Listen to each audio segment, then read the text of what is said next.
Made in Hollywood. An epic music fantasy about the uncensored human story of Elton John's breakthrough years, Rocketman is now on Blu-ray and digital. Hi, my name's Dexter Fletcher. I'm the director of Rocketman. You're watching Made in Hollywood, and here is a scene from Rocketman. I could hear the whole tune in my head. It was all there, I could see all the notes, and I just had to get it out. It's a little bit funny, this feeling inside. What did you say your name was again? My name is... Reggie! Reginald Dwight. Reginald. That's my granddad's name. You directed Rocketman. It's so phenomenal. Thank you. The costumes, the music, the acting, the filming locations, Stop everything it. about it. Thank you. But let's start at the beginning. What was Okay. your vision for Rocketman? I think I just wanted to create something that was going to surprise people and thrill them and excite them and fill it with, fantasy and a wild ride. And that's what we set out to do. I think we've, on the most part, done that. Really, the story takes place here. Right. The movie is a story. Elton's song's been out for years, but what the movie does, it tells the story of Elton through his songs, if you like. So how does a fat boy from nowhere get to be a soul man? You gotta kill the person you were born to be in order to become the person you wanna be. I feel like it must have been such a hard acting job, for example, for Taron, because he has to play the piano, sing, but also act on top of all of that. Yes, I think you're correct, yes. We began with particularly the piano playing as this kind of separate skill set. But then as we became comfortable with each other and started building the work, then we started to bring in more of the elements of what he'd actually be doing dramatically. It's never gonna last. Let's just enjoy it while we can. Those sleeping arrangements get out, all of this is gone. I just hope you realise you're choosing a life of being alone forever. Don't you want to just sing without this ridiculous paraphernalia? People don't pay to see Reg Dwight. They pay to see Elton John. Sorry. I know. What is a normal day like for you on set while the film is in production?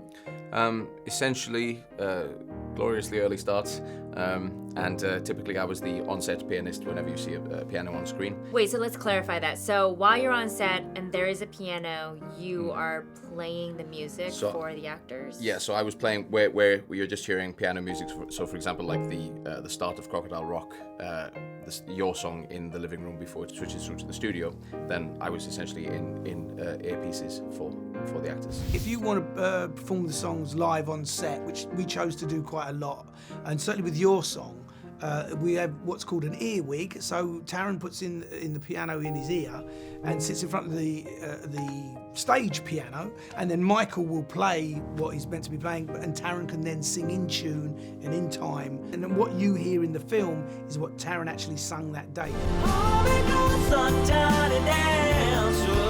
My phone rang, I was like, Giles, this is Elton John. Hi Elton. I've just heard the music. I was like, hi, and I love it. I was like, oh, because I'm so bored of hearing the same old versions of my songs. This is great for me. And that's the thing, he's such a creator, and he's such a creative genius that he's open to anyone collaborating and creating. It's not one of those things where he has this mentality that's mine. It's his, music is for the people, and that's his thing. And so that made my life easier. Can you even play the piano in those? Let him know who you are. The costumes are such a huge part of the movie. Where did this start for you? It starts with Elton, I guess. The genesis all starts from his amazing collection of clothes that he has. So he's the beginning of it all, and then Dexter in the film, and from there it's what you see behind you.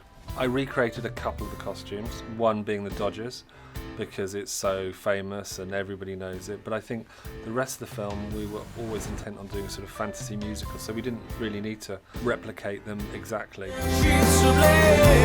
I should have tried to be more ordinary. You were never ordinary.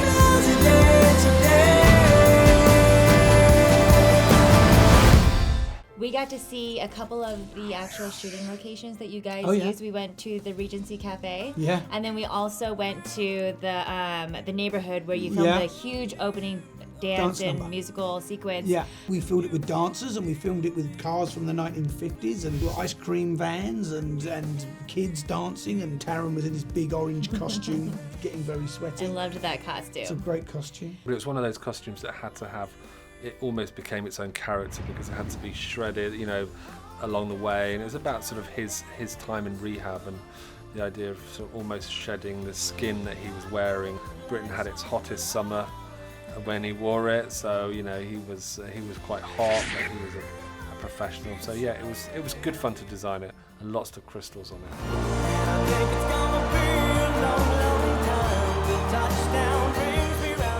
Rocketman's a musical, and whereas Bohemian Rhapsody is a kind of biopic and it's got music in it, but we use the songs of Elton John to let the characters express themselves through, to really express themselves. And each song is really an attempt to explain and inform how those characters are feeling. It's an emotional journey in that respect.